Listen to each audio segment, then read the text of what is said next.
So, so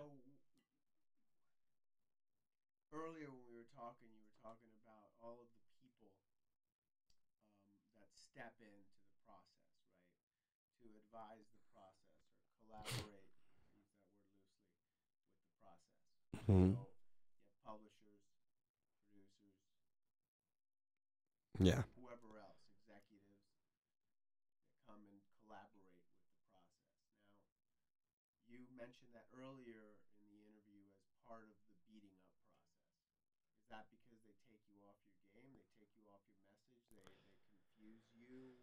Yeah, and sometimes they try to help, and I it's think that in every instance, I don't think anybody that's in that milieu is gonna do it to fuck you up on purpose. I well, think everybody's trying to help, but right? it's they're getting in the way for all the wrong reasons, like egos and stuff. It's I don't want to sound like a shit talker, but I have to say, like a lot of guys in the music industry would rather be the rock stars, would rather be the musicians, and it's just fucking whacked because they think they know something and they don't know shit. And it's just like, But is that because you're saying because they? Well, I mean, it's too much of a well, generalization. no, I We mean, can't go there because it's too much of a generalization. We're talking too broadly about way too many people, well, and you I could, don't want to name names and talk about specific no, I people won't, either. but I can But I'm sum it up. trying to draw something that's useful to people that are going to watch this. I can say that if you're dealing with a record executive that was a musician Yeah, or can play music theory, he has something he can offer because he knows music, like a Ron Fair per se. Like that guy is a musician himself. I'm talking. I had a ton of people that were just guys that graduated with whatever degree and got lucky enough to get hired at a record label. Now, not all the guys. Like my manager, Brad Aarons, he was never a part of the musical process. He just said, "Where are the songs?" We would give him the songs, and he'd say, "I like this song, this song, this song, this song. I don't like this song, this song, this song." Well, the two songs that you don't like, the band's not getting rid of. Okay, fine. Keep the ones I give you. You know, he never said write like this or do this. So when I tell you there were people that who's were trying to help for all the right reasons. But then there was people that wanted to be the guy that said, "Oh man, I told, Stevie Nicks and Fleetwood Mac to wear this dress or do whatever fucking bullshit just to get in a book at some point." You know what I'm saying? They didn't want to help the band as much as be a part, like to lay their name on the success of a band. I hope I'm saying that in the right way. But I mean, I had people that were like, that just wanted to be my friend and not work for me because I was popular. You know what I'm saying? Like they signed on because I gave them something to do, or it was just fucking whack, dude. Women managers that wanted to fuck you, and it's just like, what the fuck is this? It was nuts, dude. It was a nutty, wacky time. It's hard enough. where it doesn't become about the music or the Oh no, story or so whatever. so many distractions, dude. Got the better of me. I'm not ashamed to say it. I mean, anyone that breaks, good on them. Good on them. I mean, I've seen all different types of guys and girls and bands break in all different ways. I've seen bands break because they stuck to their guns. There's one band I know that changed their name 3 times, changed their sound 3 times, and eventually they broke. So, I mean, there's no formula for it. If you can sell your soul and you can endure it, or if you're the last man standing, maybe it'll work. I don't have the answers. Now, why is this change your name, change the band? Explain that to me. I think it's the wrong way to go, but it's like, let's say you work for record label A. Yeah, You try to sign Tim the Band. yeah, You take it up the chain of command, it ultimately gets rejected. You get fired, and now you work for record B. Well, I'm already tainted. I'm damaged goods. Record A company said no to me. So you tell me to change my name to, like, Flower Belly. And now you bring it up and you go, "Oh yeah, it's a new band, Flower Belly, with Tim Bader's the singer songwriter." Oh well, didn't Tim the Band? It's totally different sounds, whatever. For some fucking reason, record labels would listen to you, and you brought me to record label A as Tim the Band, and they passed. But now you got fired and you work for record label B, and now you're bringing me in as Flower Belly and just saying it's something new, and it works. Linkin Park is a perfect example. Linkin Park's name was something zero, and they got rejected every single time. And they changed their name, added that dude, the screamer guy, I forget his name, Chester, and they got signed. And they're a huge band right now. Yeah. So, like, who knows? Like, I tried it. You know what I mean? I tried anything. Just didn't work out. You know? Ultimately, for me, if I had to define the failure, it was losing track of myself, not sticking to my guns, and wanting it so bad that the air of desperation was foul. That would be it for me. To this point. To this point. I mean, the Checkout Girls, which is the band that we became after Tim the Band, which was just 4 guys hacking around. That was just like a tree fort of fun. You know, those songs were, you know what I mean? You just got together, drank beers, and winged it. But, you know, that was probably the most fun. That was an easy band to get along with. Yeah. I often think if those 4 guys had met when I first got out here, it might have been a different story. So what's the difference?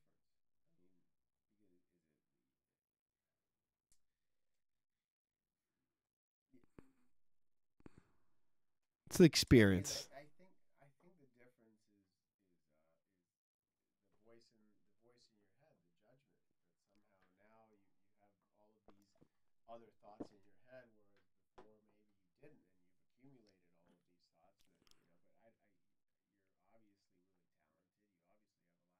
You obviously have a lot to say. You obviously love music. So the only difference is that you've accumulated bad experiences that you're holding on to. I mean, that's all I can tell by talking about it. Yeah. Yeah, but I mean, there's also like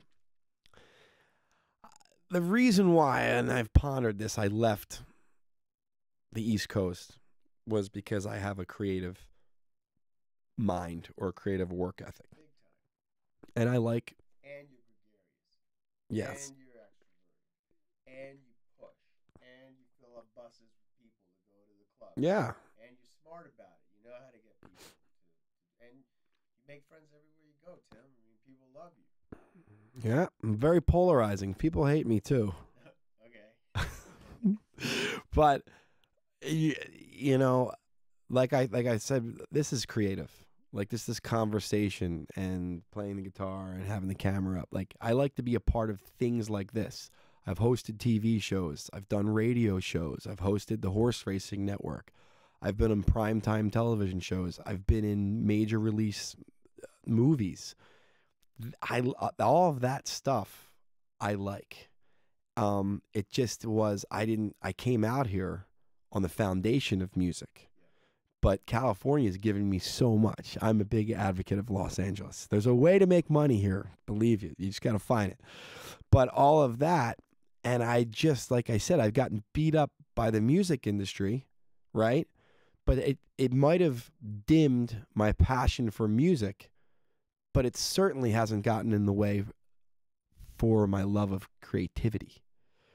And I'm loving acting right now because I'm ignorant to the business. I don't know enough about it. I'm learning. Just like when I was 15 and picked up a guitar and started learning chords. So that's why my fire is burning for that. Ignorance is truly bliss. Well, you know, I'm sort of seeing, I'm circling back to the beginning of this talk to when your mom was telling you that you should be selling pharmaceuticals or mutual funds. And you're like, no way, I'm moving to California. I want to be a musician. I mean, from the story that you tell me, at some point music became selling pharmaceuticals or mutual funds. Yeah, it kind of did. I mean, let's talk. When the band, I had a publishing deal, and publishing works where the songwriter retains all of the publishing. Publishing is lyrics and melody, and I was the dominant songwriter. I gave some of the publishing to my band to keep it like so that you were a band. Right. But I had the majority of the money. There's no doubt about that. But when I started writing songs for other people, that's when it really became like selling pharmaceuticals. because these songs to me, I believe in them. There's a piece of them on me, and it was hard enough for me to get to a point where it was like, I think this song is so great, I have to let you sing it. Like, I want to sing it. I want to sing every song that I write or co-write. Some I did. But, so it took me a while to get to the point of, okay, I'm going to give it to someone else.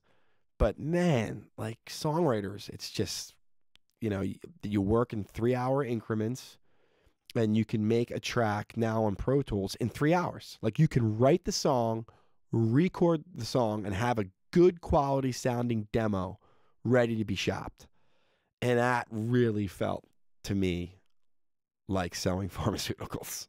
It really did. Because the old way of writing the band would be like, man, you didn't know when inspiration would strike. It could be me alone in my rehearsal spot with beer, without beer, writing, feeling it. It could be after a rehearsal with the band. But there was all these like great elements. It wasn't scheduled like, okay, Tuesday, 1 o'clock, I'll meet at your studio and we're going to write this song. And then you would just like write it. And sometimes you would write great songs. Sometimes you wouldn't. But then they would be shopped. And if Tim McGraw or John Mayer or whoever passed on it, it became damaged goods.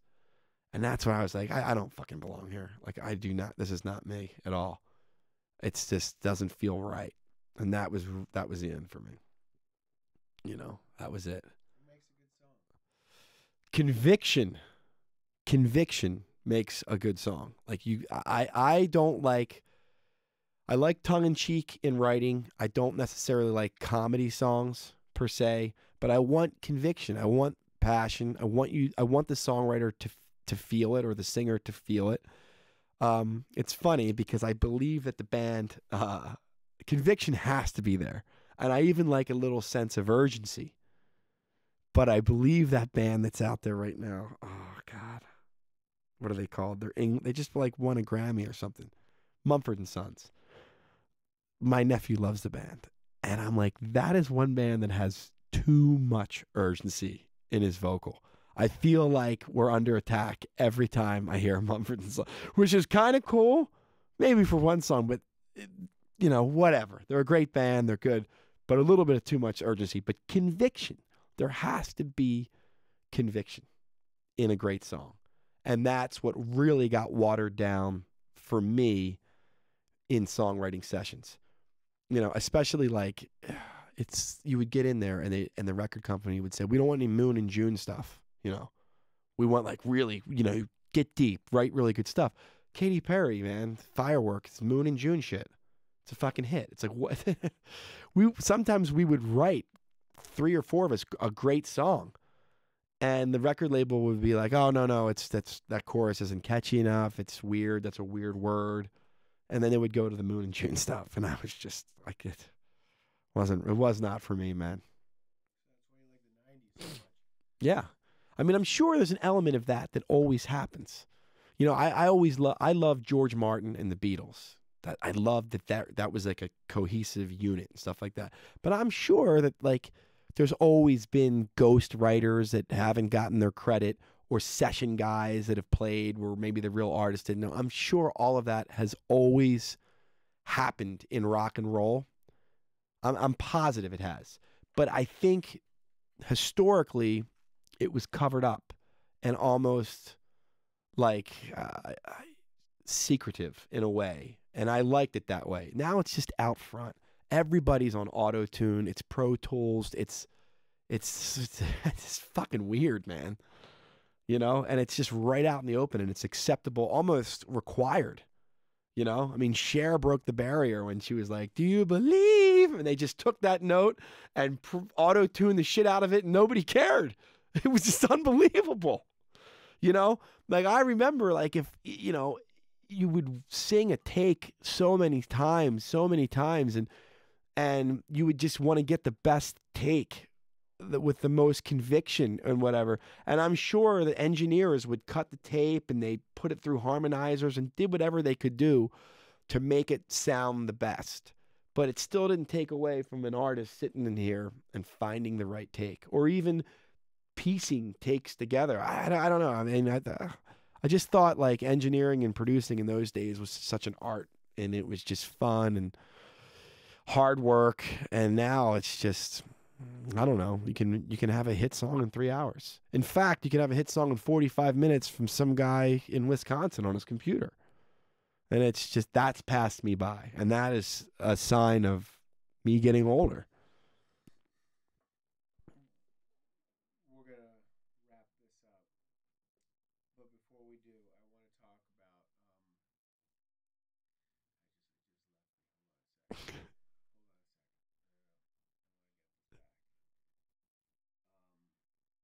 second. Okay, so there used to be an incentive for a musician to practice, write original songs, get good, play, tour, find bands, become part of a band, rehearse, tour. Because at the end, you got to express yourself. You got to sing about what you believe in. You got to do all of these things that we artists always strive for. Mm-hmm. Right? We want to communicate. Yeah. Matter to us, right? Yeah. And there was an industry that would support that. They would bridge between the artist and ultimately the fan, and along the way, there would be money for better recordings, Development, pay better mixers, and everybody could live off of it. Yeah, 80s killed it, but it used to be a good thing, I think. So where's it all going now? That there is the business of it seems to have, the bottom seems to have come, dropped. Yeah. Where is it now? Where is it? Is it all in the hands of fewer, larger labels, and then they control their product so tightly? I mean, I don't know. I have the answer for you. All right. Napster, the record label ignored it, tried to get it shut down, and eventually did. But rather than fight it, they should have embraced it. They should have regulated it and gotten on board with iTunes. iTunes could have been shared by all of these record labels had they not been so greedy and ignorant. That's why the bottom has fallen out of the music industry. Then you said, how do they make money? Branding is how they make money. And they have a piece of that brand. And Katy Perry said it in the Grammys. I have my own eyeliner. They don't just make records and get royalties or points on the record. They get the artist. They get a piece of the record sales. They get a piece of the merchandising and overall brand. I think that is how they're making money. And they're, I don't think they're making all that much. It got very ill. It got very sick. Rock and roll was very sick. Dave Grohl is great. I love him. The White Stripes, the Black Keys. I mean, there's a lot of great bands that are fighting the good fight, and eventually it will come around. But the human ear, I mean, if you listen to the radio, it's very corporate and cookie cutter. Everything sounds the same. I mean, even the rock stuff, because auto-tune is now required. It's just scary. I mean, it's just really, really scary, man. So you have an answer you want to play for us? Well, since I've just bitched for 2 hours about not getting the way I wanted it and seeing the world as I see it, why not? But this is rock and roll, and we'll have some fun. You get that, and you're going to have to bring this over so I can read it. Those lyrics and cheat sheet stuff. All right, what's this tune? It's the Faces, man. Ooh la la. Let's see how I get. Good.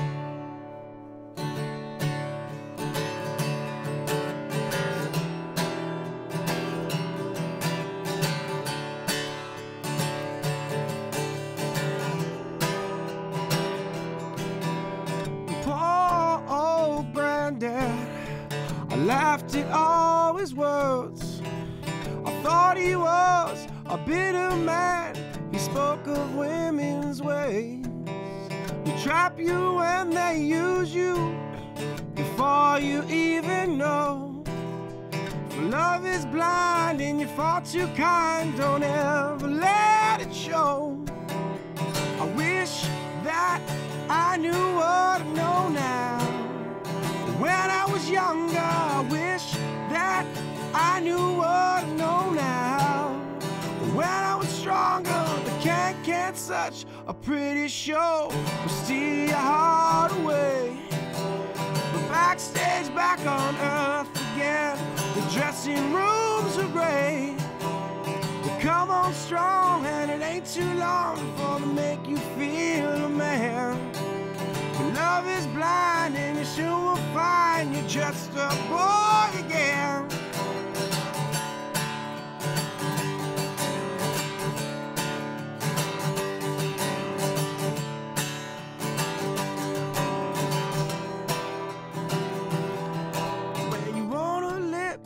Get a cheek makes you wonder where you are. If you want some more, then she's fast asleep, leaves you twinkling with the stars. And poor young grandson, there's nothing I can say.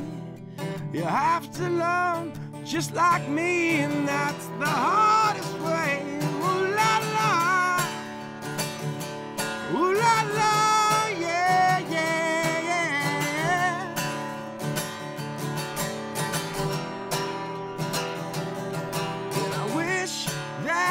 I knew what I know now. When I was younger, I wish that I knew what I know now. When I was stronger, ooh la la, yeah, yeah, yeah, yeah.